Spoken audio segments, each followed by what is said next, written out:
Funding for this program is made possible by Burke Nursery and Garden Center in Burke, Virginia. You'll find trees and shrubs, perennials and annuals, water garden supplies, houseplants, and bird and gardening supplies. Burke Nursery also provides landscape, plant diagnostic, and installation services, and much more. For more information, you can check out their website or call 703-323-1188. Welcome to Gardening with Burke Nursery, the show where we help you grow your garden, increase the curb appeal of your yard, and share information on all plants. I'm your host, Misty Kucheris, the horticulturalist at Burke Nursery and Garden Center. Starting as early as August, I get a lot of general questions about bulbs. How do I grow bulbs outdoors? Can any be grown indoors? And if I want to grow them indoors, is there something special I need to do to get them to bloom? As the months pass and we get closer to November, the questions I get about bulbs are more specific. How difficult is it to grow paperwhites or amaryllis? And can I get them to bloom during the winter holiday season? With these questions in mind, let's learn how easy it is to grow paperwhite and amaryllis bulbs. What I'm going to do today is I am going to focus on showing you how to plant both paperwhite bulbs and amaryllis bulbs. And what I'd like to do is actually start with the paperwhite bulbs. There are several things about paperwhite bulbs. First of all, they're narcissus. That means that they're in the same family as your daffodils. As a matter of fact, if you were to plant them outside in the yard, they would be very, very small, almost quarter-sized daffodil bulbs. And even though they're called paperwhites, they actually come in two colors. They come in the white, hence the name paperwhite, and they also come in yellow, which are more closely associated with what people tend to see more often outdoors with the daffodils. Now, can you tell the difference? Well, I have both a yellow and a white paperwhites right here. And as you can see, there's very, very, very little difference. So if somebody came up to me, especially I do a lot of plant identification in the store and what I call seed pod identification. But if someone handed me two different paperwhite bulbs, one yellow, one white, I, in honesty, wouldn't be able to tell until after it was planted. So how do I tell? Well, when I go to the store, I just make sure that I get the little ticket that just tells me what color. And so the ones to my right here are in the box and are in the bag with the white paperwhites. And then the one to the left are in the bag with the yellow paperwhites. So I'd like to backtrack a little bit here when I'm talking about planting bulbs and planting paperwhite bulbs. And here I go. Hopefully that is the white one. And hopefully, yes, this one, for some reason, the yellow one's roots are a little longer from the store. Most bulbs actually need what is known as a chilling time period.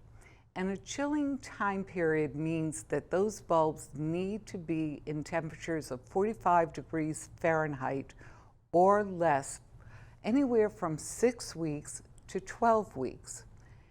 And here in Northern Virginia, sometimes we don't get down that low for that long of a time period, which is why sometimes your tulip bulbs, which require up to the 12-week chilling period, may not come back year after year after year.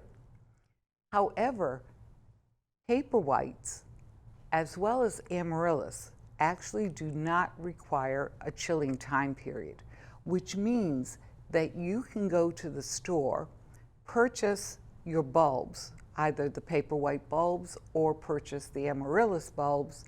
And what you'll find is that after potting them, in about 4 to 6 weeks, you will have flowers. So if you want the bulbs to bloom in time for Christmas, it's a good idea to kind of backtrack. So I like my bulbs to bloom at the beginning of December, and if I can find the Amaryllis at the beginning of November, that's when I'll start potting them up. The Paperwhites, the same thing, because I tend to like them to bloom a little before the Christmas or the winter holiday time period. If you want them to bloom around Christmas or whatever winter holiday that you celebrate, then basically you take the date of that holiday and you backtrack it to 4 to 6 weeks. And depending on how warm your house is, because your house can do well around 60 degrees, 70 degrees. Well, I'm talking evening temperatures. So it may be up in about 4 weeks, or some Paperwhites have actually been known to start coming up in about 2 to 3 weeks. So Paperwhites maybe a little later as far as when you want to start. Paperwhites also are what I call a one-fer. What that means is that they only work for the one season.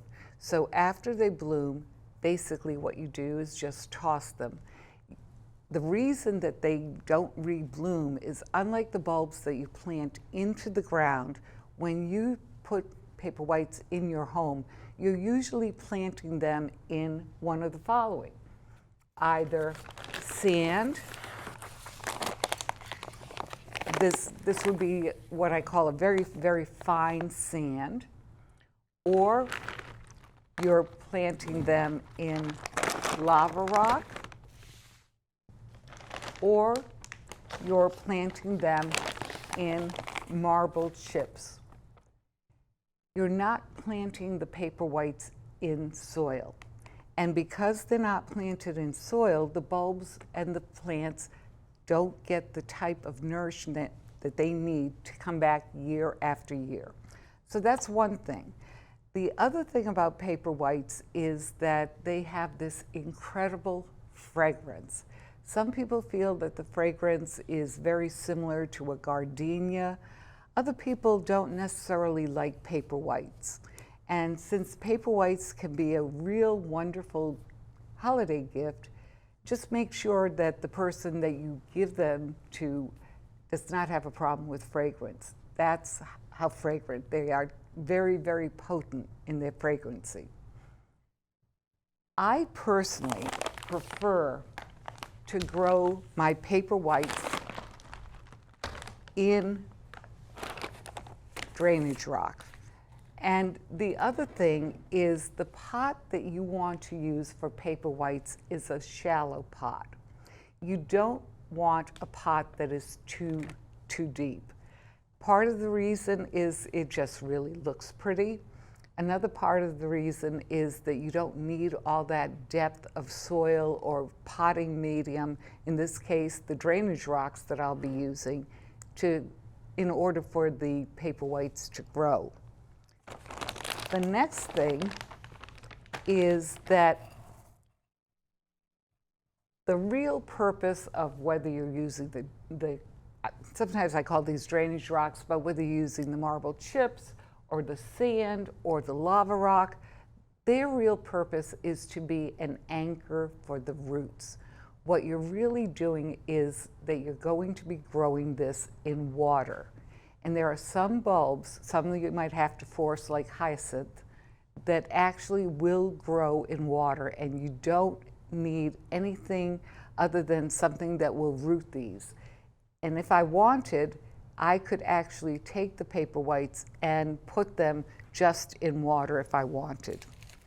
Now, the next thing about Paperwhites is, when I put them in the pot, what I'm going to be doing is just taking this and just putting the paper whites just on top. Don't even, like I said, the purpose of the potting medium is to just really anchor it.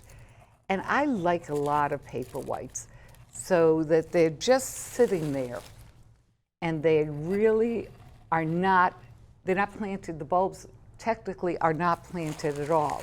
So I put in, depending on how many, I put in as many bulbs as will fit. And what I'd like to show you, because you may not see quite what I mean when I say that I put these just on the soil,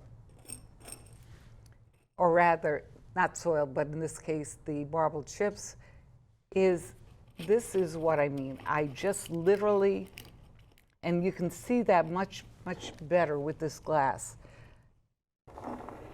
What is going to anchor that paper white is the roots, and as the roots grow, then that anchors. But how do you get the roots to grow? Well, it's very important to put water, at least initially. Oops. And this is actually a good example of too much water. You don't want the water in there to the point that the paper white is, that the bulb is soaking in it. Because what will happen if I leave this water like that, then eventually the bulb would actually rot. So what I need to do is take out some of that water.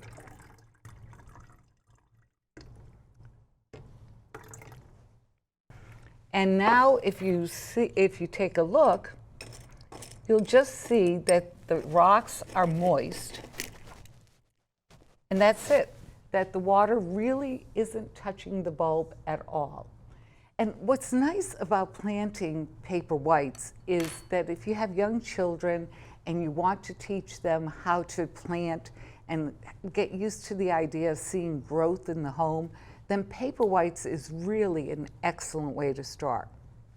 There is one question, though, that I do get with the paper whites. And the question is, for those of you that know about paper whites, they can grow 18 inches, 24 inches tall. And because they are miniature daffodils, those stems aren't necessarily that thick. And what can happen is that they can fall over and they can just get floppy.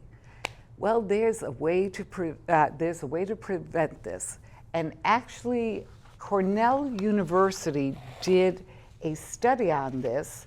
And let me just double check here because I don't have the website memorized. But if you want to learn more about your paper whites and how to make sure that they don't grow too tall, the technique is called pickling. Oh, here it is. So the website is flowerbulbs.cornell.edu. And the formula is very easy. It involves taking what I call a white alcohol. That could be gin, that could be vodka, that could be whiskey, rum, or tequila. Vodka seems to be usually the alcohol of choice only because it has the lesser smell. And you would want a 1-to-7 ratio. What that means is that you want 1 part of the alcohol to 7 parts of water. And what you'll do after you see the roots forming into the actual medium, the potting medium, which in this case is the rock, and you start seeing a bit of green starting to come out at the tip here, that's when you know it's time to add the water with the alcohol in it. So then the next question I get is, well, but we don't believe in alcohol, we don't have any alcohol in the house. That's really easy to fix as well. It's called rubbing alcohol, 70% rubbing alcohol. The formula is a little different. It's 1 part of the rubbing alcohol to 10 parts of water. But when you apply this mixture to your paper whites, it's at the same time period.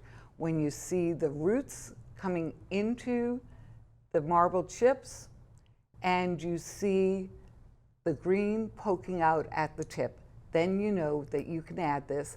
And what that'll do is that will reduce the height of your paper whites by 1/3, maybe a little more. The other flowering bulb that people like to plant around the winter holiday time period is the amaryllis. And if you look at this picture of this flowered, this is an amaryllis that actually has 4 flowers that are coming out all at once. And this is such a magnificent plant. It is gorgeous. And also, this is very easy to plant as well. The other thing, a bit of trivia, and I have to admit, I read it on one of the educational websites, and now, of course, I can't remember where, but your amaryllis bulbs will come back year after year if you bring them out and keep watering them throughout the season and throughout the summer season, and if you bring them outside for the summer. And one of the sites that I was researching actually said that they had one amaryllis that came back 75 years. I'm going to have to go back and see if I can find that, and if any of you can find that, just let me know. Just contact me at misty@burkenursery.com. But can you imagine 75 years for one bulb? That's how much energy is in that bulb. So planting, as I said, is very easy. First thing, you always want to plant in something that has holes, a pot that has holes, because drainage is very, very, very important. Next, what happens when you have holes in the pot, either the sand or the potting medium that you're using might get plugged in the holes and might plug up the holes. So what I like to do is I like to just take coffee filter before I put in any of my potting medium, and I like to put the coffee filter in the bottom of the pot. So what that does is that prevents the soil, the potting mix, or if you're going to use any kind of drainage rocks, that prevents the rocks from plugging up the hole, and you don't have a problem later. And since amaryllis bulbs, like other houseplants, need to be repotted about every 2 or 3 years, at that point, then you can put in a new coffee filter. When you read various formulas, so to speak, for the potting mix, some of the formulas say put down sand and then peat. Other formulas say just put down peat moss. Others say use any potting mix. So there are different formulas that you can be very successful. And because you are potting the amaryllis in soil, it is constantly giving more and more nourishment to that bulb and to that plant year after year after year. Now, my choice, actually, when I start working with the potting mix, is to put down a little lava rock. And you need to be cautious with lava rock. The reason you need to be cautious with lava rock is that it's extremely dusty. And so that's why it's better to just move it with your hand and put it in. And here's why I like lava rocks, is charcoal is very good to put in your potting mix when you're planting potted plants, because charcoal filters the water. Charcoal comes from lava rocks. So rather than putting in drainage rocks and charcoal, years ago I started experimenting with just putting in lava rocks and found it very, very successful. So that's what you do, is that you just put the lava rocks right there at the bottom. Then the next thing that I do with the planting is I will take my soil and I will put it into the pot.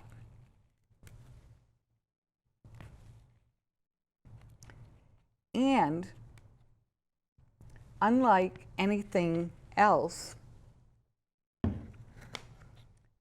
I'm not putting the soil all the way to the top. Basically, I'm putting the soil about halfway up the side of the pot. The reason is that when you plant your amaryllis, you don't want to plant the entire amaryllis, and you don't want the soil to come to the top of the amaryllis, because that actually could possibly cause, the bulb to go rotten. It can cause some water problems. So the bulb really needs to be halfway out. And this is an amaryllis that has already been potted. And as you can see, this amaryllis is only halfway in the pot. Just halfway, not all the way. Now let me tell you a little bit about this amaryllis and why I brought this amaryllis in. This amaryllis is actually 2 years old. And the picture of the flower that I showed you is the flower from this amaryllis.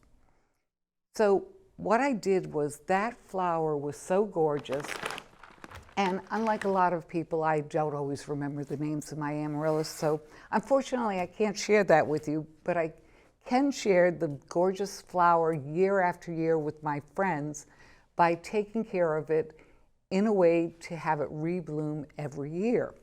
So what I do to keep my amaryllis thriving until it's going to rebloom again in a couple months is that I fertilize it on a monthly basis.